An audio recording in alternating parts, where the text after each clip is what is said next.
De ontem, nós vimos várias propriedades do campo de Dirac, que eu vou resumir para vocês. Então, segundo a teoria de campos, campo de Dirac, ou campo fermiônico, ou campo espinorial,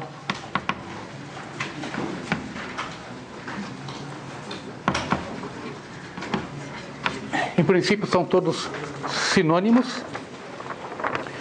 Ficou aquela dúvida sobre o gama 5, né? Realmente a representação em que o gama 0 é 0, 1, 1, 0, o gama i são 0 menos sigma i e 0, o gama 5 definido com o i, gama 0, gama 1, gama 2, gama 3 é diagonal, é 1, 0, 0 menos 1, né? Então nessa base a quiralidade é mais facilmente visível.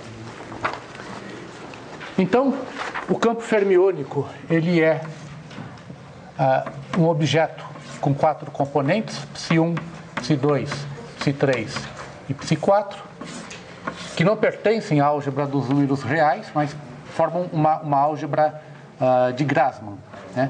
Psi A com psi B é menos psi B com psi A. Eles anticomutam entre si sob multiplicação. É bom falar também para quem já estudou um pouquinho do campo de Dirac que existe uma outra formulação em que eu uso espinores de 2 componentes, né? Em vez de trabalhar com um espinor de 4 componentes, eu posso trabalhar com espinores de 2 componentes. E nesse caso eu vou precisar 2 espinores, né? 2 espinores de 2 componentes que são usualmente denotados por psi esquerdo, que tem 2 componentes, psi esquerdo 1, psi esquerdo 2, e um psi direito, left e right em inglês, psi R1, psi R2, né? Às vezes você pode usar uma representação em que com espinores de Weyl também, existe uma outra representação de espinores de 2 componentes que são escritas em termos de espinores de Weyl. Então, dependendo do livro que vocês forem estudar o campo de Dirac, vocês podem encontrar pelo menos essas 3 formulações, né? Formulação original do Dirac com 4 componentes, uma formulação mais moderna que usa a decomposição em esquerda e direita, que é útil para descrever o modelo padrão das partículas, ou então em espinores de Weyl. Nesse curso eu estou optando pela formulação original do Dirac, em termos de espinores de 4 componentes. Então a gente também tem que definir o adjunto de psi. O adjunto de psi é o psi barra, definido como psi daga gama 0. Então, se o psi é uma matriz coluna, o psi barra é uma matriz linha. E com isso, eu construí a lagrangiana, a ação de Dirac. Então, a ação de Dirac é d4x, psi barra e d slash psi mais m psi barra psi. Mais m psi barra psi. Onde d slash é uma abreviação, né? D slash significa gama mi dmi, abreviação para gama mi dmi. Então essa é a ação do Dirac para um fermion de massa m. E a equação de movimento que nós obtemos a partir dessa equação é I d slash psi mais m psi igual a 0. E para o espinor adjunto é I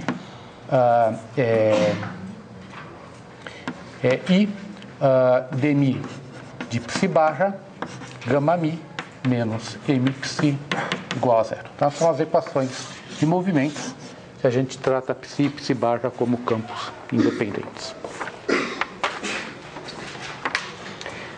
Esse campo, ele tem uma invariância de fase, né? Então tem uma invariância de fase, o que leva a gente a pensar que esse espinor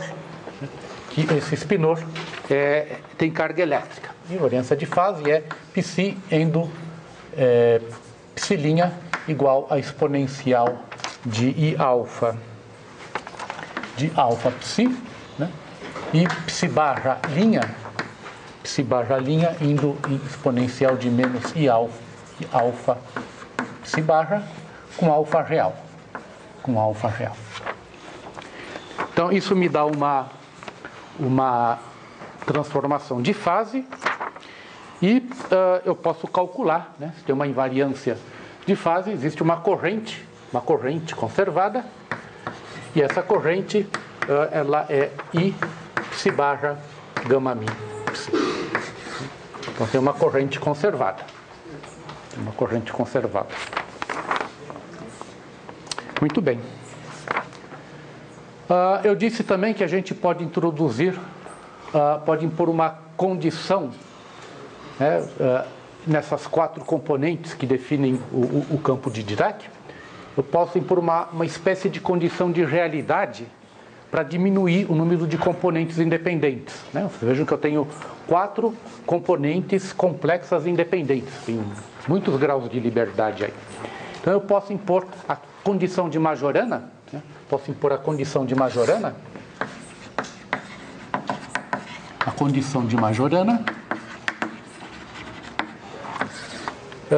Que é psi estrela igual a gama 2 psi.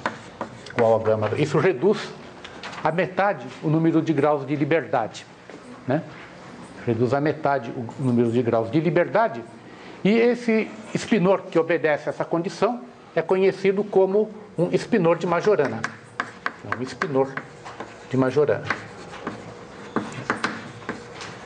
Então, se o espinor satisfaz essa condição, ele é um espinor de Majorana. E se a gente calcula essa corrente, né? Se a gente calcula a corrente, a gente vai ver que essa corrente é zero, porque para um espinor de Majorana, né? Para espinores de Majorana,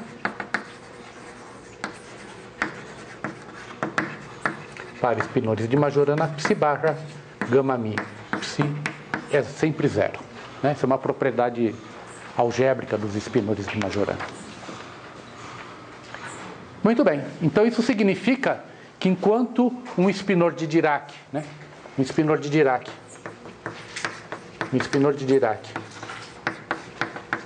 é carregado,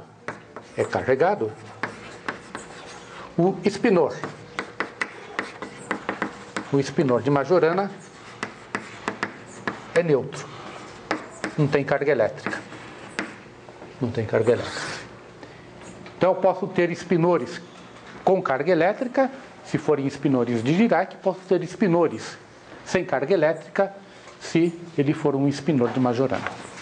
Ok? Muito bem. Existe uma outra transformação que a gente pode detectar naquela ação, que é a transformação quiral. Ou uma invariância quiral. Então, primeiro eu vou dar a transformação. Tem uma transformação quiral, que é fazer psi' igual a exponencial de I alfa, gama 5 psi, né? Novamente com alfa real. Então isso define uma transformação quiral. Eu multiplico essencialmente o psi pelo gama 5. O psi barra, né? Psi barra linha, que é psi linha daga gama 0, vai ser exponencial de I alfa gama 5 psi daga gama 0. E isso é igual, a gente tem que usar as propriedades de hermiticidade do gama 5, né? Lembrem-se que eu escolhi o gama 5 para ser hermitiano. Gama 5 daga igual a gama 5.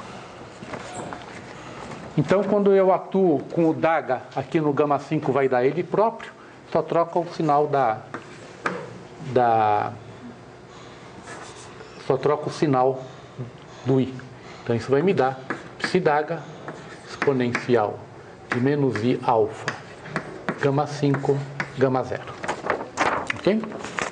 Então, vocês vejam, né? Quando eu aplico o hermitiano conjugado, eu tenho que trocar a ordem, porque são matrizes, né? Então é psi daga, isso daqui, essa exponencial é uma matriz, né? Exponencial de uma matriz é uma matriz. Muito bem. Então, para mim já cobrar um psi barra, eu posso multiplicar por gama 0, né? Lembrem-se que, esqueci de escrever aqui, a álgebra de Dirac me diz que gama mi, o anticomutador de gama mi com gama ni é 2 eta mini. Ok? Então, se eu faço mi ni igual a 0, né? Se mi ni igual a 0, então eu tenho gama 0 mais gama 0 igual a 2 eta 0, 0. Ou seja, gama 0 ao quadrado é igual a 1. O que também deveria ser fácil de ver aqui, né? Quer dizer, aqui a gente poderia suspeitar que gama 0 ao quadrado é 1 apenas nessa representação, mas se eu faço dessa maneira, vocês veem que gama 0 ao quadrado é igual a 1 como consequência da álgebra, isso é independente da representação. Muito bem, então eu posso colocar um gama 0 ao quadrado aqui, psi daga gama 0, exponencial de i menos gama 5, gama 0, e isso vai me dar psi barra, né? Isso aqui me dá psi barra, gama 0, exponencial de menos i, gama 5, gama 0. Ok, então agora a gente tem que calcular quanto vale esse produto aqui. Quanto é que vale o produto gama 0, exponencial de menos i, gama 5, gama 0. Então, para mim calcular essa exponencial, eu vou expandir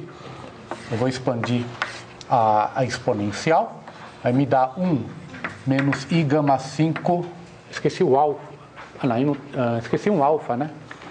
Aqui está faltando um alfa. Alfa menos i alfa.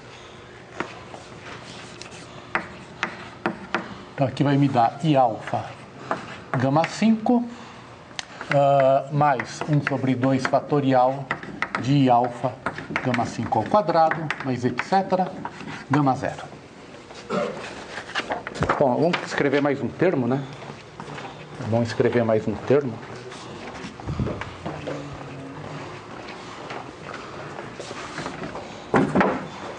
Mais 1 sobre 3 fatorial i alfa gama 5 ao cubo, mais etc, gama 0.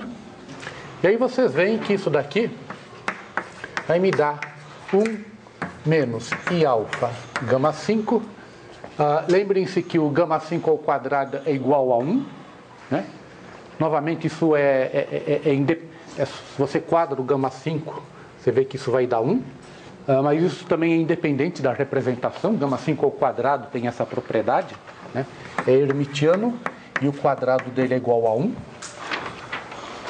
Então vocês já estão vendo o que vai dar, né? Aqui vai me dar mais gama 5 ao quadrado é igual a 1, dá 1 sobre 2 fatorial de alfa, mais aqui gama 5 ao quadrado é igual a 1, só sobra um gama 5. Então, sobre 3 fatorial de i alfa ao cubo, vezes o gama 5, etc, gama 0. Muito bem. Além disso, o gama 5, não escrevi aqui, mas escrevi na aula passada, né? O gama 5 anticomuta com o gama mi. É uma propriedade geral. Gama mi, gama 5 anticomuta. Então, o que vai acontecer, né? O que vai acontecer é que se eu quiser passar esse gama 0 para o outro lado, né? Eu passo o gama zero para o outro lado, vai dar gama zero ao quadrado. Né? Ele comuta com 1, anticomuta com o gama 5, troca o sinal, I alfa gama 5. Aqui tem a matriz de identidade, ele comuta 1 sobre 2 fatorial de I alfa ao quadrado. Aqui ele anticomuta, vai dar menos 1 sobre 3 fatorial de I alfa ao cubo, gama 5, etc. O gama quadrado é igual a 1, gama quadrado é igual a 1, portanto vai me dar essa soma que está aqui entre parênteses.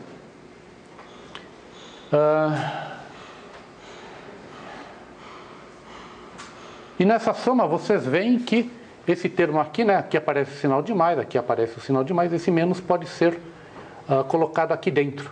Né? Na primeira linha tinha que ser menos. Eu acho, aqui é mais, ali é menos gama 5, né? Aqui é menos, né? Aqui não faz mal porque é quadrado, aqui é menos, faltou esse menos. Devia estar com menos, né? Oi? Esse termo aí não devia estar com menos. Esse daqui? Não, o outro, direito. Então, esse tá, aqui tem o menos, eu coloquei agora. Né? Então eu coloco o menos agora, então aqui vai ficar menos, ok? Então, na hora em que eu anticomuto, fico com sinal de mais. Então vocês veem que o que está aqui dentro de parênteses é simplesmente a exponencial de mais I alfa gama 5. Exponencial de I alfa gama 5.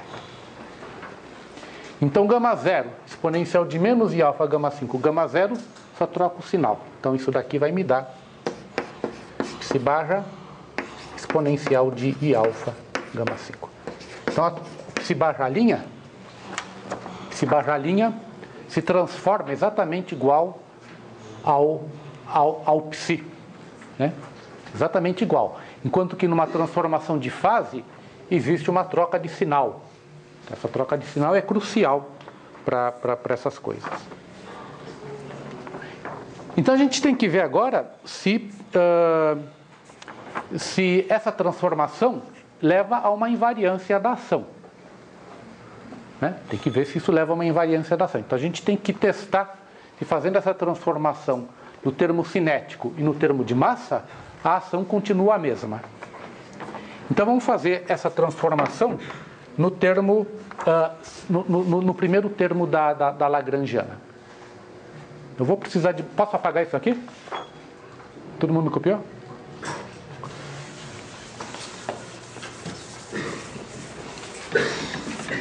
Então vamos calcular o que é psi barra linha e de slash psi linha. Ok? Então isso vai me dar o quê? Isso vai me dar psi barra linha é psi barra exponencial de I alfa gama 5. E de slash exponencial de I alfa gama 5 vezes psi. Então eu tenho que saber quanto é que dá isso daqui. Como é que isso daí? Isso daí vai me dar I de slash ou não. Então o que eu tenho que fazer é essencialmente calcular o comutador, por exemplo, desse d slash com essa exponencial. Tenho que calcular o comutador de gama 5 com a exponencial de I alfa gama 5. Ok? Então para calcular isso, vamos expandir a exponencial de novo. Gama mi 1 mais I alfa gama 5 mais 1 sobre 2 fatorial de I alfa gama 5 ao quadrado, mais 1 sobre 3 fatorial de I alfa gama 5 ao cubo, etc. Então eu quero passar o gama mi para o outro lado. Né? Então ele comuta com o 1, então vai dar 1. Gama mi com gama 5 anticomuta, menos I alfa gama 5. Aqui vai me dar gama 5 ao quadrado, que é 1. Então ele comuta com esse termo. 1 sobre 2 fatorial de I alfa gama 5 ao quadrado. Gama 5 ao cubo é gama 5. Então ele vai anticomutar. Ganha um sinal de menos. Menos 1 sobre 3 fatorial de I alfa gama 5 ao cubo. E aí vocês já estão vendo o que acontece. Né? O gama mi passou por outro lado. Então quando o gama mi passa por outro lado, eu tenho uma exponencial de menos I alfa gama 5 gama mi. Muito bem. Então se eu quero calcular exponencial de I alfa gama 5 d slash exponencial de Iα gama 5, né? Então, esse gama mi com essa exponencial, dá exponencial do outro lado, que cancela com essa exponencial, e sobra, quer dizer, vai dar exponencial de Iα gama 5, exponencial de menos Iα gama 5 d slash. Então, vocês estão vendo que esse termo aqui é invariante por essa transformação. Psi barra e d slash psi. Ok? Então, uma transformação quiral deixa o termo cinético da lagrangiana de Dirac invariante. É uma invariância dessa parte aqui. Agora vamos ver o termo de massa, né? Vamos ver o termo de massa. Então, o termo de massa é m psi barra linha psi, né? Então, psi barra linha se transforma dessa maneira, o psi' se transforma da outra maneira e as exponenciais não se cancelam. Isso me dá exponencial de 2Iα, me dá psi barra, exponencial de 2Iα gama 5 psi, que é diferente de m psi barra psi. Então, uma teoria com férmions massivos não tem invariância quiral. Vocês estão vendo, né?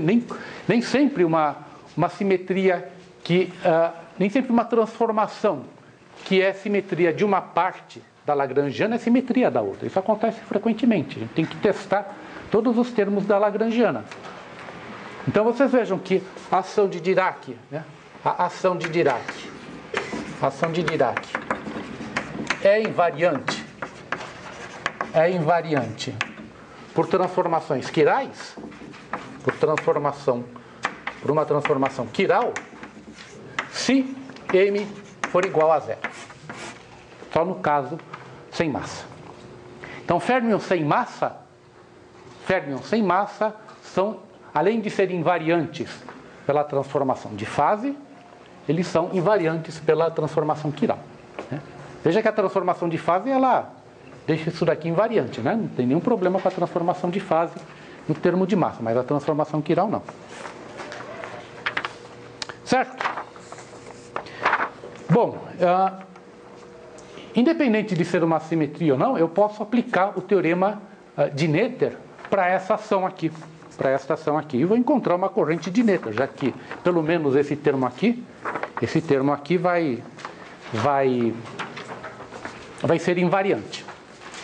Então, se eu faço a transformação quiral, a corrente que eu obtenho, a corrente de Noether para a transformação quiral, vai ser Jmi igual a psi barra I gama mi gama 5 I gama mi gama 5 psi. Essa é a corrente de Noether, né? Qualquer transformação dá origem a uma corrente de Noether, né? Se a ação é invariante pela transformação, então a corrente é conservada. Ok? Então a corrente é conservada. Então, se a gente calcula a conservação dessa corrente, se eu calculo dmi jmi, isso está na lista de exercícios, vocês vão obter que dmi jmi... eu não copiei quanto é que dá.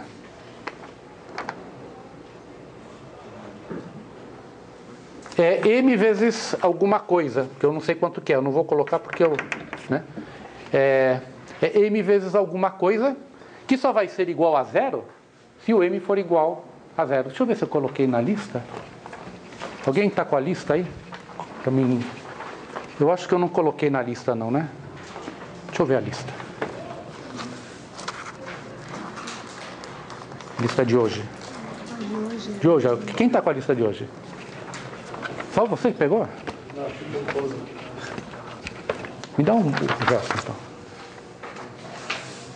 Aí, obrigado.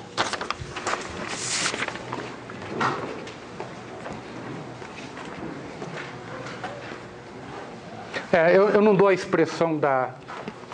Eu só peço para mostrar que ela é conservada no caso sem massa. Eu não dou a expressão. Então, vocês têm que calcular isso daqui, né? Você tem que calcular dmi jmi e mostrar que ela é m vezes alguma coisa, né? Então, a corrente só é conservada se a massa for zero. Porque se a massa for zero, então a transformação quiral é uma simetria da ação. Tá claro? Então a coisa funciona assim, vocês podem definir um monte de transformações na ação, algumas vão ser conservadas, outras não, e as que forem, algumas vão ser invariâncias da ação e outras não, e as que forem invariância da ação, necessariamente vão ter uma corrente conservada. Muito bem. Como no caso do campo escalar, eu posso inventar lagrangianas para mais de um campo de Dirac. Posso ter vários campos de Dirac. Então, se eu tenho n campos de Dirac, psi A de x, com A variando de 1 até n, eu posso trivialmente generalizar a lagrangiana de Dirac para esses n campos. A lagrangiana de Dirac vai ser uma soma com A variando de 1 até n, de psi barra A e d slash psi A mais m psi barra A psi A. Ok? Simplesmente tenho n cópias do campo de Dirac. E assim como no caso escalar, que a gente tinha uma simetria de rotação entre os campos escalares, eu posso rodar, eu posso rodar um desses campos psi A nos outros. Vou ter uma simetria de rotação nos campos psi A. Mas aí tem uma diferença crucial. Tem uma diferença crucial porque este campo psi A é complexo. Esse campo é complexo. São números grassmannianos, mas são números complexos. Não são campos reais. Então, quando a gente faz uma rotação, da forma delta de psi A igual a um epsilon AB psi B, faz uma rotação, esses parâmetros podem ser complexos agora. Se eu tivesse campos reais, o parâmetro da rotação tem que ser real, por consistência. E isso me leva ao grupo SON. Agora, eu tenho uma transformação em campos complexos. Então, esse parâmetro pode ser complexo.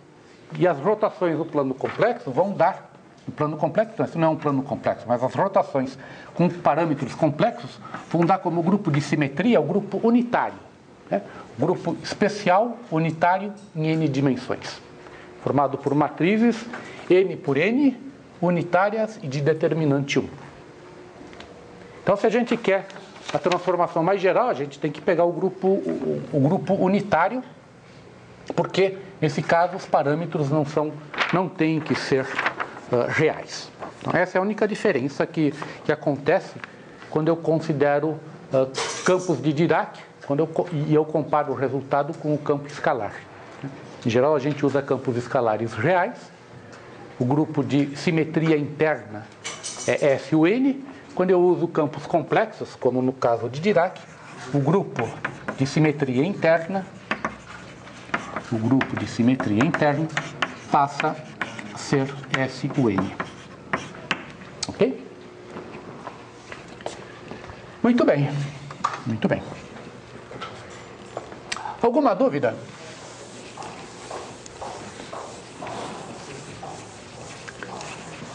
Então, vou fazer uma pequena aplicação disso. E vamos fazer uma pequena aplicação e explorar. Fala. Tem alguma interpretação mais ou menos geométrica para o que é uma transformação Quirál? A transformação Quirál está relacionada com transformações de paridade, mas está relacionado mais com transformações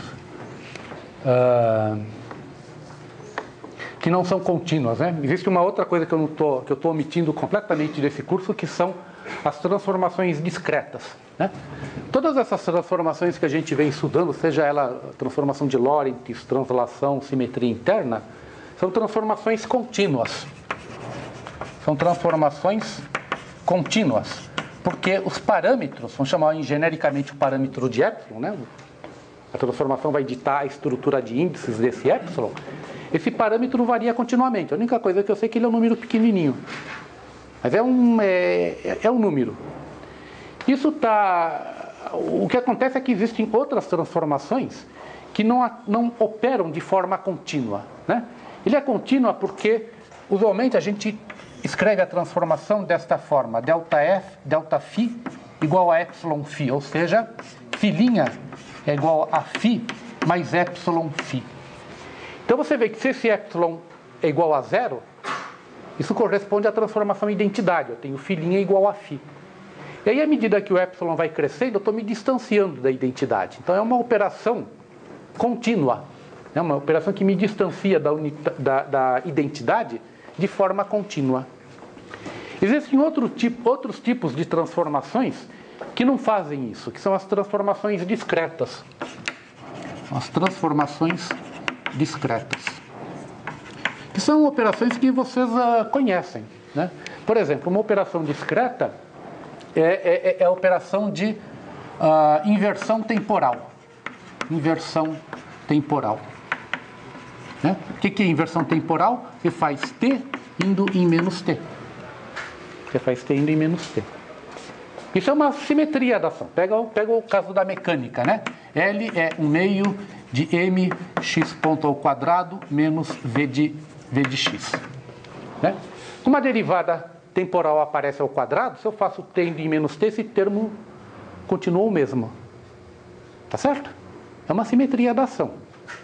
É uma simetria da ação, mas ela não pode ser analisada dessa forma, porque não é uma simetria contínua. Né? Eu não posso partir, né? A minha transformação é t' igual a menos t.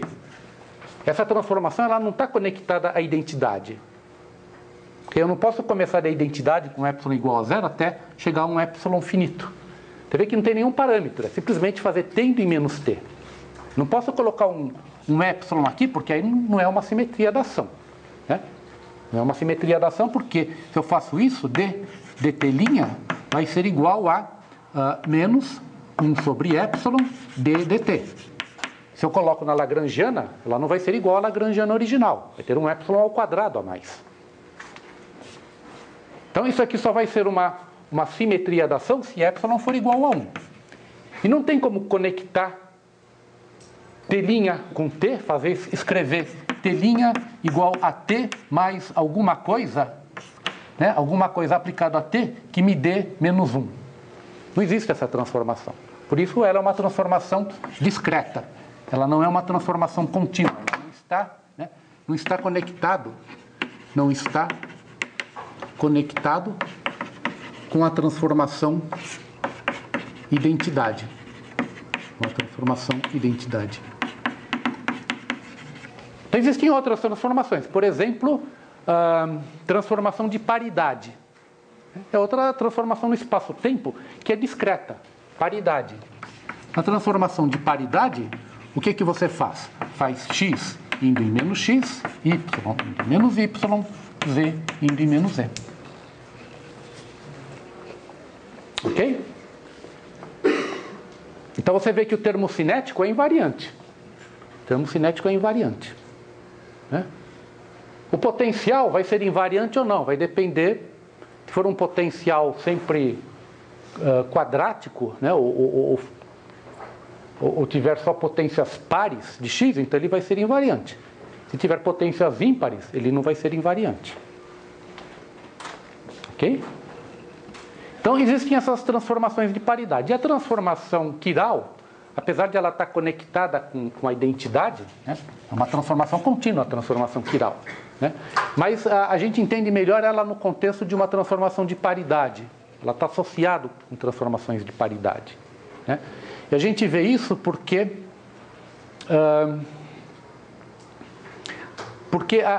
a gente pode...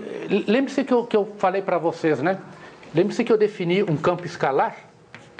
Lembre-se que eu defini um campo escalar como sendo um campo tal que φ' é igual a φ. Esse é o campo escalar. Né? Mas, na verdade, eu estou excluindo dessas transformações aqui, né? Isso é verdade quando eu faço uma transformação de Lorentz. Né? Então, sobre uma transformação de Lorentz, se φ' é igual a φ, ele é um campo escalar. Mas eu não estou dizendo nada sobre as transformações de paridade. Ok? Então, se eu levo em conta as transformações de paridade, a gente vê que tem uma certa degenerescência aqui. Né? Se eu levo em conta as transformações de paridade, então eu posso ter a seguinte condição, né? Então, sob paridade, agora sobre uma transformação de paridade, φ' pode ser mais φ ou φ' pode ser menos φ. Né? Sobre uma transformação, escalar não, transformação de Lorentz. Sobre uma transformação de Lorentz, combinado com uma transformação de paridade, pode acontecer agora isto. Né? Então, se φ' for igual a φ, eu mantenho a nomenclatura, isso é um campo escalar. Mas se φ' vai em menos φ, eu chamo isso daqui de pseudo-escalar. Pseudo-escalar. Há uma pequena diferença entre essas transformações. O que acontece com o gama 5? Né? Se a gente pega psi barra psi, e faz uma transformação de paridade, né? Psi barra linha, psi linha, então vai acontecer a mesma coisa. Isso daqui vai acontecer a mesma coisa não, isso vai ser psi barra psi, vai ser um escalar. Mas se eu faço a transformação de paridade em psi barra linha, gama 5 psi linha, isso vai ser menos psi barra gama 5 psi linha. Menos psi barra gama 5 psi. Isso aqui vai ser um pseudo-escalar. Um pseudo-escalar. Então a transformação, a aparição de um gama 5 está relacionado com a simetria de paridade. Está relacionado com a simetria de paridade. Né? Então é uma espécie de transformação de paridade, mas contínua, mas não é a transformação de paridade. Mas através do gama 5 você está obtendo informações sobre como os campos se transformam por uma transformação de paridade. Então, por isso que essa transformação quiral é importante nas interações fracas. Né? Porque nas interações fracas há violação da paridade. Então, esse gama 5 é essencial compreender o papel do gama 5 nas interações fracas. Já nas interações fortes, quando você trabalhar com quarks, você tem invariância de paridade e, em geral, não tem nenhum gama 5 aparecendo na teoria.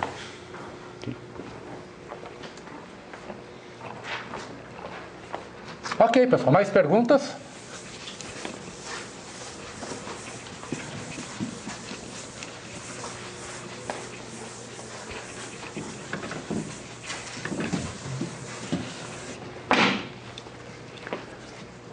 Muito bem, então vamos falar sobre supersimetria.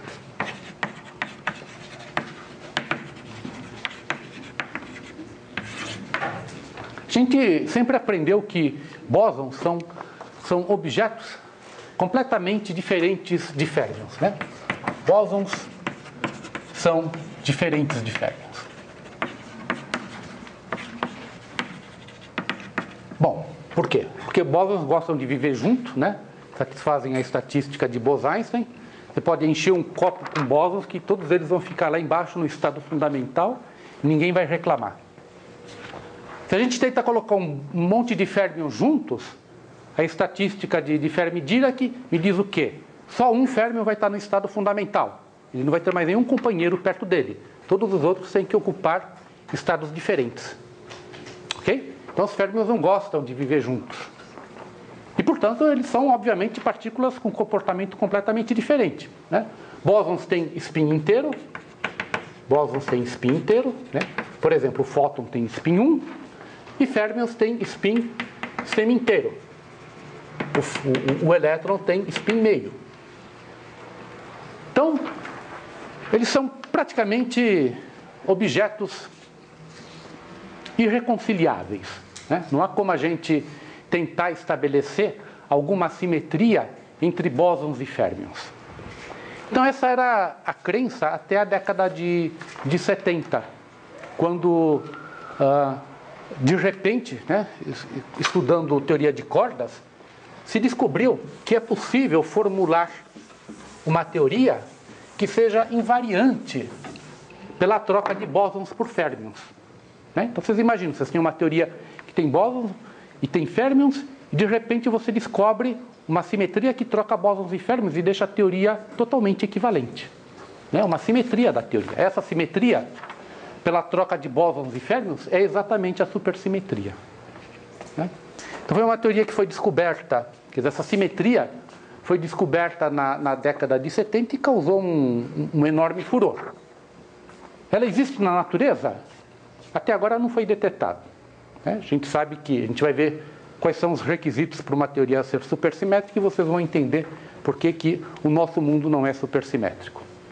Mas ela pode ser descoberta a altas energias, né? Existe uma esperança de que a supersimetria possa ser descoberta no LHC. Em geral, eu não vou falar sobre quebra de simetria, mas é possível que a gente tenha simetrias que não se manifestam a baixas energias, mas se manifestam a altas energias. Então, é muito provável, a gente sabe que o modelo padrão das partículas elementares não é um modelo completo, ele tem que ser modificado, e a principal modificação que tem sido feita é a incorporação da supersimetria. Então, é provável que no LHC sejam descobertas algumas partículas supersimétricas. Mas como é que mas o que significa essa simetria entre bósons e férmions? Como é possível mapear um objeto bosônico num objeto fermiônico? Bom, eu vou apresentar para vocês o modelo supersimétrico mais simples que existe e que envolve apenas um campo escalar. É um modelo com, dois campos escalares. É um modelo com dois campos escalares e um campo de Dirac. Na verdade, não é um campo de Dirac, é um campo de Majorana, né? É um campo fermiônico sem carga. Então, a lagrangiana desse modelo vai ser um meio dmi-A, um dos campos escalares, mais um meio dmi-B, que é o outro campo escalar, mais a lagrangiana para o campo de Majorana, I d/C. Ok? Eu posso adicionar termos de massa, né? Posso adicionar mais, eu não vou escrever todos aqui, mas termos de massa, né? E posso dar massa para o A, para o B, e tenho que adicionar termos de interação também, senão isso não vai fazer sentido, né? Mais interações. Né? Por exemplo, posso ter um potencial para o A, um potencial para o B, um potencial que mistura A com B, e posso ter interações entre A, B e o campo de Majorana. Muito bem.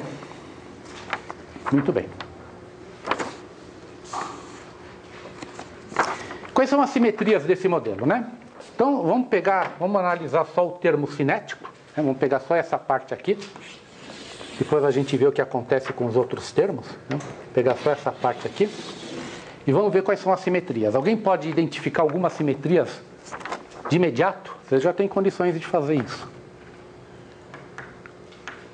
Alguém vê alguma simetria?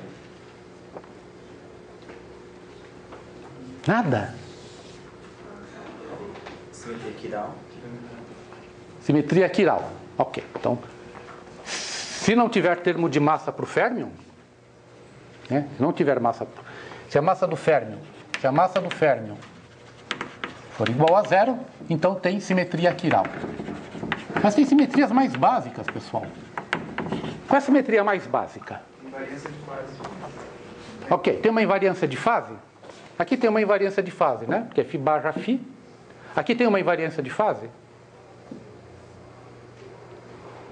Na aula passada a gente discutiu isso, né? Se eu tenho dois campos reais, eu posso formar com esses dois campos reais o quê? Um campo complexo, né? Só fazer φ igual a A mais IB, φ estrela igual a A menos IB, e isso daqui vai ficar o meio dmi φ estrela. Ok? Se eu tenho dois campos reais, né? Então eu posso sempre reescrever como um único campo complexo que vai aparecer na forma φ estrela, e eu tenho uma invariância de fase. Então eu tenho uma simetria de fase. Ótimo. O que mais? Lorentz, né? Lorentz, puxa vida, ó. Está aqui, dmi, ami. Isso aqui tem invariância de Lorentz, a gente já viu isso. Aqui também, aqui também. Tem simetria de Lorentz. Simetria de Lorentz. O que mais? Translação. Simetria de translação. E a nova simetria que eu estou falando. Ela tem supersimetria. Né? Ela tem simetria, não vou escrever, vai ficar redundante, né? E tem supersimetria. Então, o que é a supersimetria? Como é que eu posso, nessa ação, descobrir uma transformação que muda bósons e férmions, né? A transformação é essa daqui. Delta A igual a epsilon barra psi. Delta B igual a epsilon barra gama 5 psi. E delta psi igual, tem que achar o fator certo, é gama mi epsilon dmi A mais I gama mi gama 5 epsilon dmi B. Né? É complicado mostrar que a ação é invariante por essa transformação. É bastante complicado, mas é factível. Mas por ser muito complicado, eu não coloquei na lista de exercícios. Quem tiver coragem, quem tiver um pouquinho mais de experiência, deve tentar mostrar que esta ação aqui é invariante por essas transformações. Mas aí, se vocês olharem direitinho, vocês percebem que tem alguma coisa estranha nessas transformações. Né? Tem alguma coisa estranha, porque, pega a primeira transformação, né? Deste lado, eu tenho um bóson. Variação de um bóson é um bóson. Ok? Então, isso aqui tem que ter estatística bosônica. Do outro lado, eu tenho um férmion. Do outro lado, eu tenho um férmion. Para ele ser um férmion, lembre-se que o férmion tem 4 componentes. Então, isso, na verdade, tem que ser escrito como epsilon barra alfa, psi alfa. Mas um objeto que tem um parâmetro epsilon, que tem um índice fermiônico, necessariamente tem que ser um férmion. Ok? Então, essa combinação de férmion com férmion realmente me dá um bóson. Isso aqui vai ter estatística bosônica. A mesma coisa vale para essa transformação aqui. Para essa daqui, olha, eu tenho uma transformação no férmion. Férmion vira no férmion. Deste lado, eu tenho um bóson A, mas a gente já sabe que este epsilon é fermiônico. Ele tem um índice fermiônico. Então, um bóson vezes um férmion, a estatística disso daqui vai ser estatística fermiônica. Então, a estatística desse lado é fermiônica, a estatística desse lado é fermiônica. Então, isso só é possível se o parâmetro da transformação epsilon for um férmion. Né? Se for um número que pertence a uma álgebra de Grassmann. Então, isso tinha passado batido até a década de 60. Ninguém nunca pensou em propor uma transformação com um parâmetro que fosse fermiônico e que gerasse uma simetria de uma ação. Então, a supersimetria nada mais é do que isso. É uma transformação, né, para uma lagrangiana que envolve bósons e férmions, mas cujo parâmetro da transformação é fermiônico. Né? Todos os parâmetros que a gente trabalhou até agora, que eu já paguei, são todos bosônicos. Né? Por exemplo, aqui este epsilon da transformação, dessa rotação interna, tem que ser bosônico, porque aqui eu tenho um férmion, aqui eu tenho um férmion, portanto, isso tem que ser um número ordinário. Né? Pertence a uma álgebra dos complexos, é um bóson. Então, a supersimetria é isso. Né? É uma transformação usual. Né?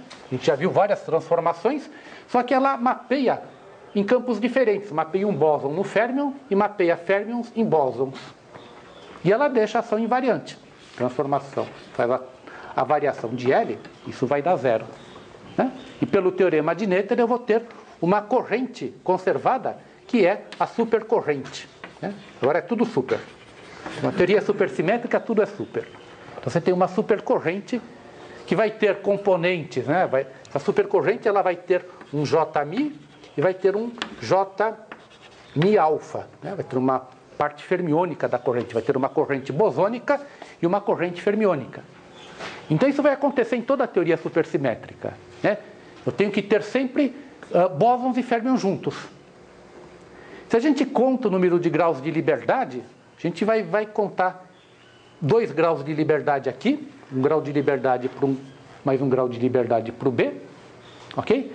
E aqui também 2 graus de liberdade, porque isso daqui é um espinor de Majorana, né? Isso aqui é um, eu escrevi aqui, né? Isso aqui é um espinor de Majorana. Então eu tenho 2 bósons, né? 2 bósons e 2 férmions. 2 férmions. 2 bósons e 2 férmions. Ok? Então vocês vejam que por causa dessa transformação, bósons e férmions são em pé de igualdade. Eles sempre aparecem com o mesmo número.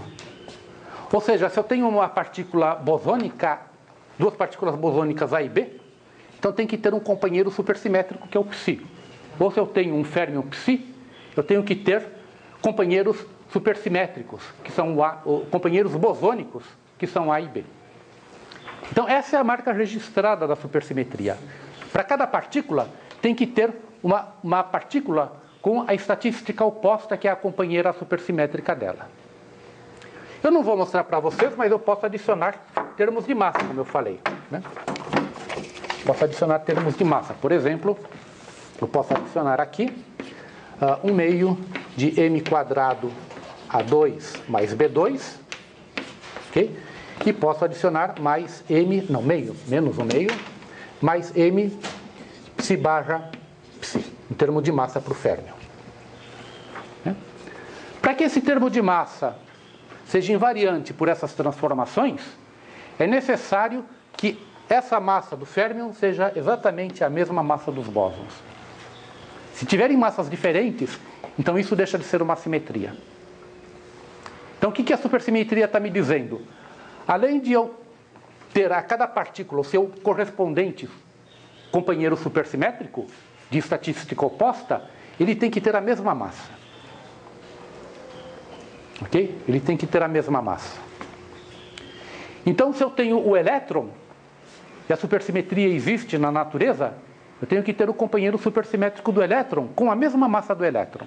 Né? E tem que ser um bóson, pode ser uma partícula de spin 0 com a mesma massa do elétron. Aí você vai procurar na tabela de partículas elementares e você vê que não tem nenhum bóson com a massa do elétron. Então isso mostra que a supersimetria não existe no universo atual. A baixas energias, a supersimetria não existe. Ou se você pega o fóton, né? O fóton é uma partícula bosônica de massa 0. Então a supersimetria prevê que ao fóton esteja associada uma partícula fermiônica chamada fotino, que tenha massa 0. Mas não existe nenhum férmion de massa 0. Tá certo? Então, a supersimetria não existe. O que se espera é que ela seja... O que se imagina é que a supersimetria só é importante, só é relevante a altas energias. Né? Ela, por exemplo, foi importante durante o Big Bang. E espera-se que os aceleradores, à medida que eles atingem energias mais altas, possam descobrir se a supersimetria existe ou não no nosso universo. Então, o início da supersimetria é simples, é uma invariância da ação como outra qualquer, como a gente vem estudando, né, nesse curso aqui. Tecnicamente, ela é muito complicada, porque como ela envolve férmions, né, mesmo mostrar que essas transformações deixam essa ação invariante é tecnicamente complicado. Mas nada que, com um pouquinho de tempo, a gente não possa assimilar. Então, existe até uma nomenclatura, né?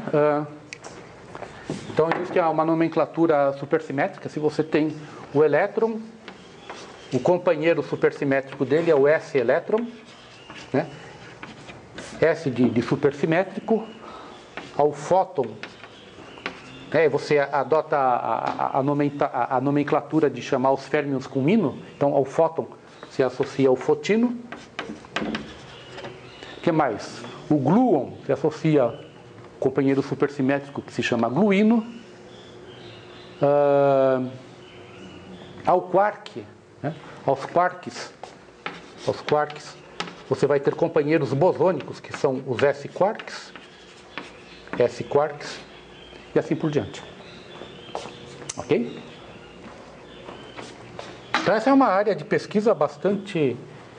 Ele não é muito mais de pesquisa, porque tudo que tinha que ser feito já foi feito, só falta descobrir a simetria, né? Mas é uma coisa muito importante, que já pegam os livros de teoria de campos, teoria quântica de campos mais modernos, todos eles falam da supersimetria. Mas ela também pode ser estudada a nível clássico, dessa forma que eu apresentei para vocês. Muito bem.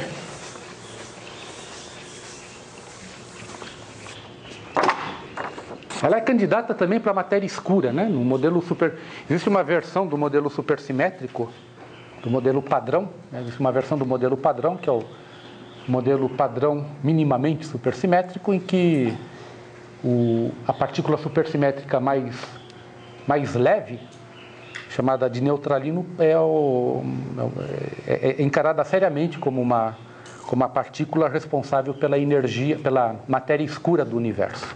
Todo mundo sabe que existe matéria escura, mas ninguém sabe do que ela é composta. Então, uma partícula supersimétrica é o candidato ideal para essa coisa. Perguntas? Vou passar para outro assunto. Ok. Então, a gente já viu, né? O que nós vimos? Nós estamos indo em ordem ascendente de spin. Nós vimos o campo escalar, que tem spin 0. Vimos o campo de Dirac, que tem spin 1,5. E agora a gente vai ver o campo eletromagnético. Agora a gente vai ver o campo eletromagnético, que tem spin 1. O fóton tem spin 1. O fóton é o quantum do campo eletromagnético. A gente está associando o spin ao quantum de cada um dos campos. Muito bem.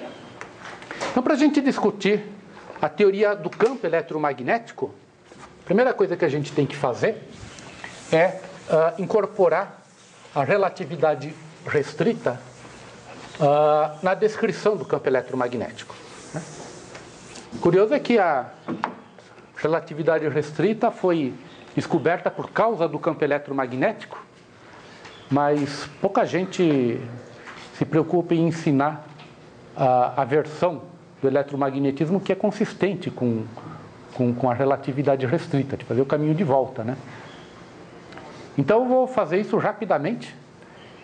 Se vocês fizerem um curso de eletromagnetismo 2, provavelmente bom, vocês vão estudar isso com mais detalhes lá. Muito bem. Então, se eu quero uma versão que incorpore a relatividade no eletromagnetismo, a gente obviamente tem que começar com o campo elétrico e com o campo magnético, né? Bom, a primeira... o que significa encontrar uma versão relativística, né? Quando a gente está na mecânica, a gente sabe que é possível, a partir do momento linear P, inventar um quadrimomento Pmi, né, cuja parte espacial é o momento linear e a componente zero desse quadrivetor é a energia. Isso vocês já sabem. Então, a maneira mais simples de encontrar uma teoria para o campo eletromagnética que seja consistente com o eletromagnetismo seria inventar um quadrivetor Mi que tivesse como parte espacial o campo elétrico, um quadrivetor Bmi que tivesse como parte espacial o campo magnético, e aí a gente tem que encontrar alguma coisa para colocar aqui, para a componente zero de Mi para a componente zero do Bmi, né? Aí vocês começam a pensar e vão ver que no eletromagnetismo não tem nada que você possa colocar aqui. É só pensar um pouquinho, vocês veem que isso não vai funcionar nunca. Não existe nenhuma outra quantidade nas equações de Maxwell que vocês possam colocar ali, né? Tem que ser uma quantidade que não seja vetorial, né? Não tem mais nada para você colocar aqui. Então isso significa que a formulação, quer dizer, uma formulação covariante do eletromagnetismo vai ser um pouquinho mais complicada do que isso. Aí você, como você é um pouco mais esperto, você fala, eu tenho 6 componentes aqui, de E e B, né? Eu tenho 6 componentes, como é que eu posso encaixar essas 6 componentes em um objeto maior? Bom, como a gente está na relatividade, e a gente está tentando estender isso para quadrivetores e não está dando certo, a tentativa mais simples é estender para uma matriz, né? Uma matriz 4x4. Então eu posso pegar uma matriz mini 4x4, né? Essa matriz vai ter quantas componentes? Vai ter 16 componentes. Então vocês vejam que se eu pegar e tentar encaixar E e B dentro de uma matriz 4x4, eu tenho que inventar mais 10 coisas para colocar aí. A gente não encontrou nem 2, né? Como é que vai encontrar mais 10? Mas aí você é esperto, você fez um bom curso de álgebra linear e sabe que qualquer matriz tem uma parte simétrica mais uma parte antissimétrica, que eu vou chamar de F-mini. Então, S-mini é igual a mais S-mini e o F-mini é igual a menos F-mini. Qualquer matriz tem essa decomposição. Quantas componentes tem a parte simétrica?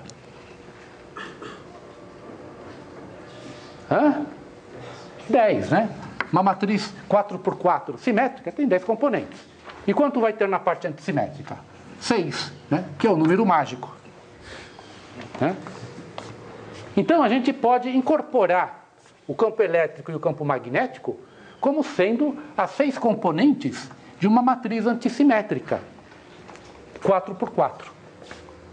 Okay? Então eu faço isso, né? F-mini vai ser matriz, como ela é antissimétrica, os elementos da diagonal principal são sempre 0, né? São sempre 0. Então aqui eu coloco E1, aqui E2, aqui E3, as 3 componentes do campo elétrico. Aqui vai ser menos E1, menos E2, menos E3. E depois eu coloco B3,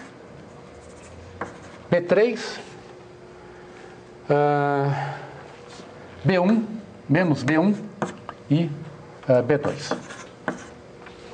Não, deixa eu ver se está certo. Aqui é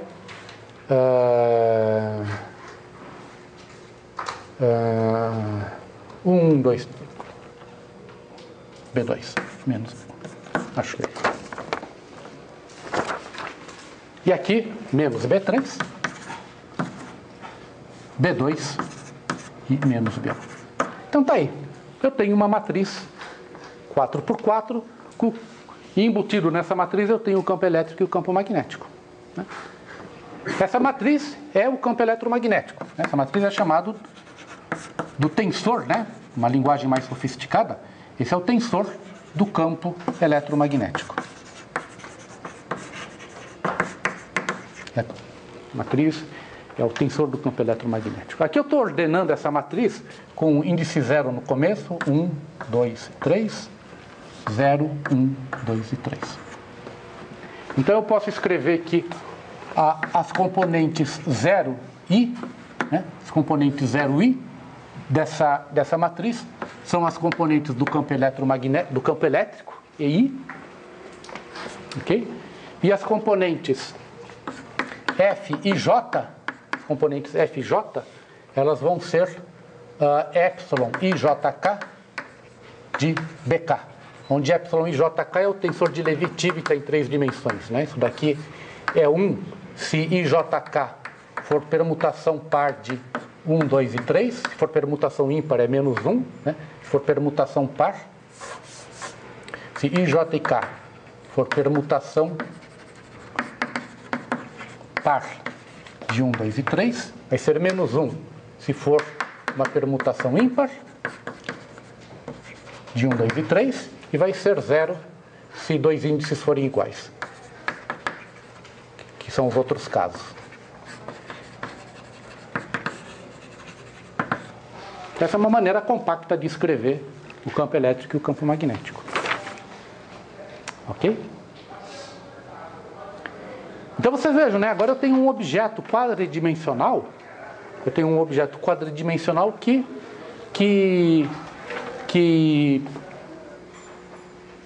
contém o campo elétrico e um campo magnético. Essa é a essência do campo eletromagnético. Porque a gente sempre aprende que o campo elétrico é completamente distinto do campo magnético, não tem nada a ver com o outro. Só ao longo dos anos é que vocês aprendem que isso não é verdade. O campo elétrico está intimamente associado ao campo magnético. Se, por exemplo, vamos supor que a gente faça uma transformação de Lorentz nessa matriz, nesse tensor eletromagnético. Como é que é uma transformação de Lorentz atuado em F? Então, se eu faço uma transformação de Lorentz, vocês vejam que F' mini vai ser, vamos pôr os índices em cima, fica mais fácil. F' mini é lambda mi alfa, lambda mi beta, vezes o F alfa beta. Esse lambda é aquela matriz 4x4 que representa as transformações de Lorentz. Ok? Então vamos repetir aquela história que eu mencionei na primeira aula. Eu acho que ninguém reclamou, porque eu acho que ninguém pensou profundamente sobre isso, de que o campo elétrico, nem o campo elétrico nem o campo magnético são fundamentais. Você lembra que eu dei um exemplo de que se eu tenho uma carga parada, essa carga só tem um campo elétrico, mas se eu vejo essa carga parada num referencial que está em movimento, então nesse referencial a carga está em movimento, e ela vai ter um campo elétrico mais um campo magnético. Ok? Aí eu falei para vocês, olha, isso mostra que nem o campo elétrico nem o campo magnético são essenciais. Por que eu afirmei isso? A gente só consegue entender essas coisas depois de ter um tratamento matemático adequado para esse tensor. Então vamos pensar o que significa isso daí. Vou pegar um exemplo mais simples para vocês depois entenderem esse exemplo mais complicado. Por que vocês têm um vetor? Tem um vetor V. O vetor V é um objeto que é independente de qualquer coisa, ele tem uma existência real. Mas quando a gente vai trabalhar com o vetor V, a gente usualmente trabalha com as componentes desse vetor. Ok? Então, se esse V representa uma velocidade, eu usualmente vou para um sistema de referência, por exemplo. Posso pegar este sistema de referência, x e y, e vejo que esse vetor tem componentes Vx e tem Vy. Aí, de repente, eu falo, não, eu não quero trabalhar nesse sistema de coordenadas. Eu vou trabalhar num sistema de coordenadas rodado. Trabalhar neste sistema de coordenadas aqui. X', Y'. E aí o que a gente descobre? Nesse sistema de coordenadas, V'x é diferente de zero, mas V'y é igual a zero. Então veja, as componentes de um vetor são quantidades que dependem do referencial em que a gente está. Se eu estou nesse referencial, as componentes Vx e Vy são diferentes de zero, mas se eu estou nesse referencial, eu tenho uma componente igual a zero. Então as componentes não são o objeto essencial. O objeto essencial, o objeto físico, é o vetor. Ok? O objeto físico é o vetor. Então aqui acontece a mesma coisa. O objeto físico aqui é o tensor eletromagnético e não as componentes do tensor. Por exemplo, suponha que eu estou num referencial. Suponha que eu estou num referencial em que só a componente 1 do campo eletromagnético é diferente de zero. E2, E3 e todos os Bs são iguais a zero. Okay? Então essa matriz aqui só tem a componente 1 aqui e aqui. Eu estou num referencial em que a carga não está parada. Não é um referencial em que uma carga está parada, mas é um referencial em que eu tenho um campo só na direção x. Tem um campo homogêneo na direção x. Aí eu aplico uma transformação de Lorentz. Ok? Suponha que eu aplico uma transformação de Lorentz na direção x. Então, se eu aplico uma transformação de Lorentz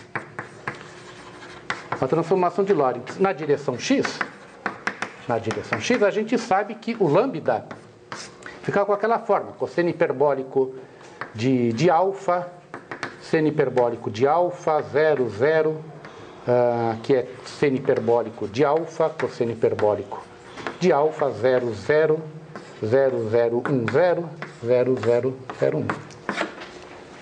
Então vocês estão percebendo o que vai acontecer quando eu aplicar essa transformação de Lorentz nesse tensor eletromagnético, que só tem o campo elétrico na direção x, né? Ela vai embaralhar tudo, vai aparecer, né? Quando eu fizer isso, vai aparecer várias componentes. Eu não vou fazer a conta, vocês podem fazer em casa, mas várias componentes, né? Várias componentes de F mini, de F' mini, vão ser diferentes de zero agora. Né? Porque como eu tenho essa matriz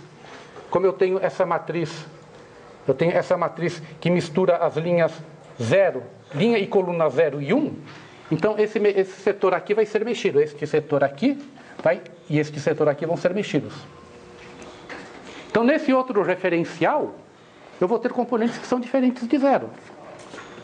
Então qual é a conclusão? Não são as componentes que são importantes. O objeto físico é o tensor eletromagnético, é o campo eletromagnético. Esse é o objeto que tem sentido físico, e não o campo elétrico e o campo magnético individualmente.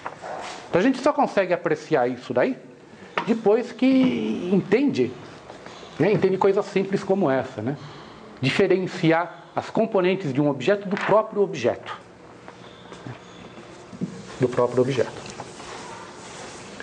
Muito bem.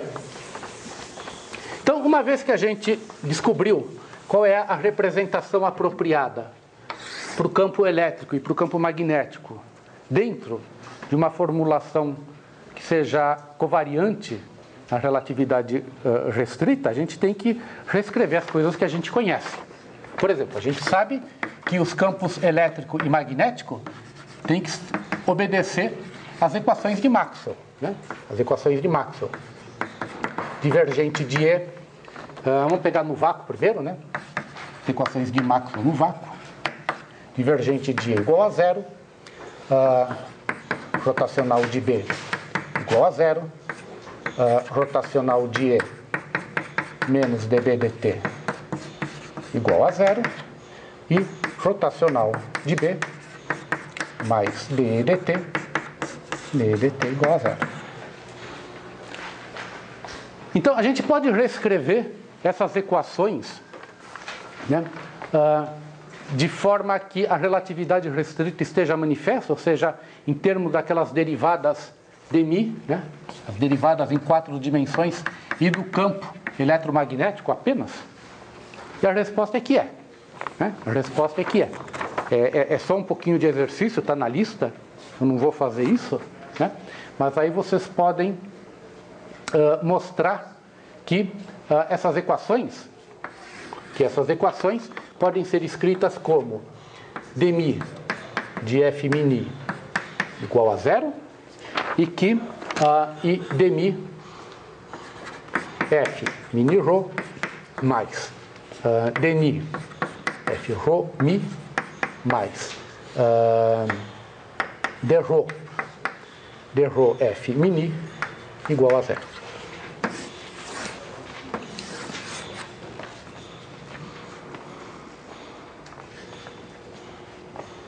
Ok? Então, é um exercício que está na lista fazer isso daqui. Passar daqui para cá. Na verdade, na lista está um pouquinho mais geral, porque eu coloquei as fontes também. Né? Vocês podem colocar as fontes. Mas primeiro vocês podem começar sem fontes, depois com as fontes é meio que trivial. Então, nessa notação relativística, nessa notação covariante, a gente tem uma economia, porque eu tenho 4 equações de Maxwell aqui, e na formulação covariante eu só tenho 2 equações para tratar. Ok? E na verdade isso se simplifica um pouquinho mais. Né? Isso se simplifica um pouquinho mais, porque, também está na lista para vocês mostrarem, essa equação aqui pode ser resolvida sempre. Ela tem uma solução conhecida. Né? Se eu tenho uma equação como esta, a solução dessa equação diferencial é única. Essa equação implica que o F' pode ser escrito em termos de um quadrivetor, que é o que a gente queria fazer em primeiro lugar, né? Ela pode ser escrita como um quadrivetor. Então, ela pode ser escrita como dmi ani menos dmi ani. A solução dessa equação é esta, onde a mi é o quadrivetor potencial. É o quadrivetor potencial. É o quadrivetor potencial. Ok? Um pouquinho mais de trabalho, né? Se vocês manipularem um pouquinho mais essas equações, manipular essa equação aqui, vocês podem identificar, inclusive, quem é esse quadripotencial, né? Isso aqui é um quadrivetor, então ele tem como componentes uma componente zero e, obviamente, uma componente espacial, que é o potencial vetor convencional do eletromagnetismo, né? Esse potencial vetor é aquele que aparece quando você escreve que B é igual ao rotacional de A, né? Então você pode identificar este A como sendo este potencial vetor através dessa equação. É só pegar, fazer F e J. FJ vai te dar essa estrutura de rotacional. FJ dá DI a J menos DJ a I. E essa é a estrutura do rotacional em coordenadas cartesianas. Ok? Então, comparando isso daqui com isto, vocês recuperam, vocês sabem que a parte espacial do quadrivetor potencial é o potencial vetorial ordinário do eletromagnetismo. E a parte zero, né? A parte zero é o potencial escalar, né? É o potencial que você escreve quando E é menos o gradiente de φ. E é menos o gradiente de φ. Como é que você vê isso? Pega aqui, ó. O campo elétrico é o F0I. É o F0I, né? F0I me dá D0 a I. Quando a gente está na eletrostática, né, como o nome está dizendo, estático, não tem nada dependendo do tempo. Então, D0 de AI, derivada temporal de AI dá zero. Vai embora. Sobra o quê? Menos DI do A0. DI do A0 é o gradiente. Então, a gente identifica o A0 com o potencial, eletrostático, né? Esse é o potencial eletrostático. No caso mais geral, o potencial eletrostático também vai depender da derivada do potencial vetor. Esse é o caso mais geral. Então você vê que a gente consegue recuperar todas aquelas expressões conhecidas do eletromagnetismo manipulando um pouquinho só essas equações aqui. Muito bem. Muito bem. Muito bem. Essa equação aqui, ela é extremamente importante, porque ela me diz que as variáveis básicas do eletromagnetismo não é o campo elétrico e o campo magnético, não são o campo elétrico e o campo magnético, né? Se eu posso escrever o campo elétrico e o campo magnético em termos de derivadas de outras coisas, nesse caso, das derivadas do quadrivetor, então a variável básica do eletromagnetismo é o potencial vetor, esse quadrivetor aqui. Okay? Já que tudo pode ser escrito em termos dele. Então, no eletromagnetismo, a variável básica é a μ. A variável básica é a μ. Por que é importante a gente identificar a variável básica? Porque se eu quero escrever uma lagrangiana por eletromagnetismo, eu tenho que identificar qual é a variável no qual eu vou fazer as variações para obter a equação de movimento, né? Então aqui eu fico na dúvida, eu vou pegar e escrever uma lagrangiana e eu vou variar com respeito a F' ou ao potencial a μ, né? Como o F é derivada do potencial, eu necessariamente tenho que fazer variações com respeito ao potencial e não ao F. Ok? Muito bem. Muito bem.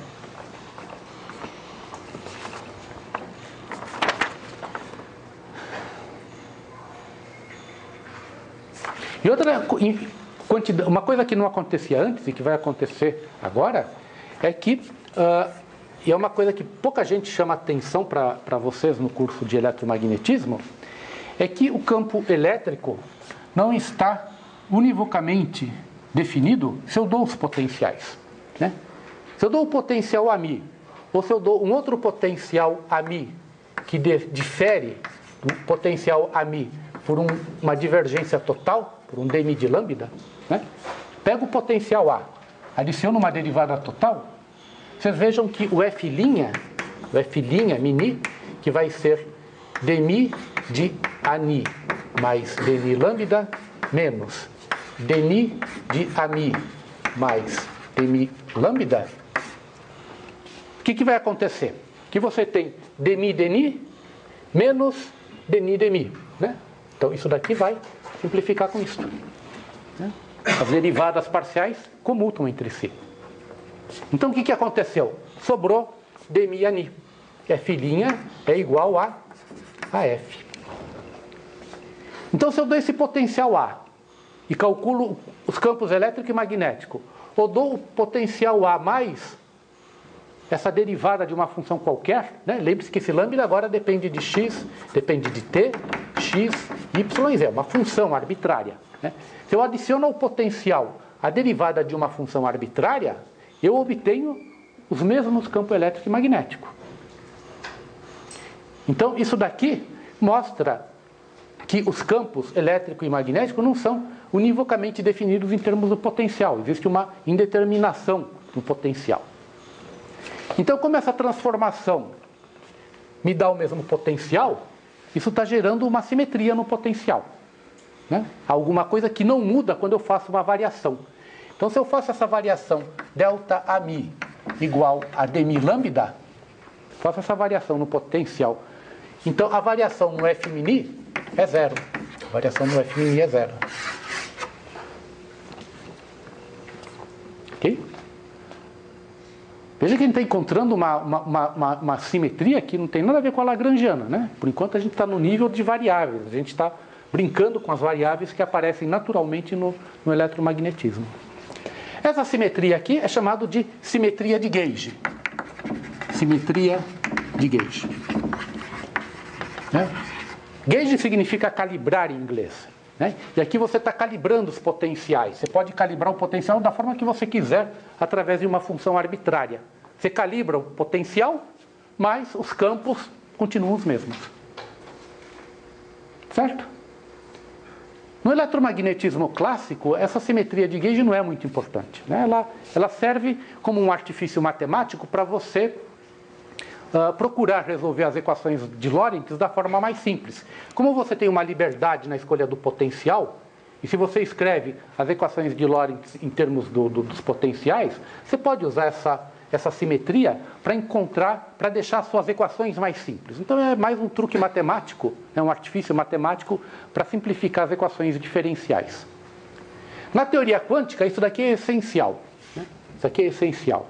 Porque na teoria quântica, o objeto fundamental não são os campos elétrico e magnético, mas sim o potencial, que é a variável básica. Se eu for quantizar essa teoria, eu não posso quantizar nem o campo elétrico nem o campo magnético. Eu tenho que quantizar o potencial. Ok? E como o potencial não está bem definido, eu tenho que levar isso em conta na teoria, na teoria quântica, né? Na teoria clássica eu não preciso me preocupar, porque eu sempre trato com o campo elétrico e com o campo magnético, né? Você sempre aprende que esses potenciais aqui são meros auxiliares. Mas na teoria quântica, eles são extremamente importantes, porque são essas as variáveis que vão ser quantizadas. E aí, isso daqui se torna isso daqui tem que ser levado em conta na hora de você quantizar a teoria, porque você tem que quantizar uma teoria que não pode mudar se você muda as suas variáveis originais. Ok? Então vamos parar aqui. Na aula que vem, a gente vai estudar o eletromagnetismo. Alguma dúvida? Então, às 4 horas tem o seminário hoje.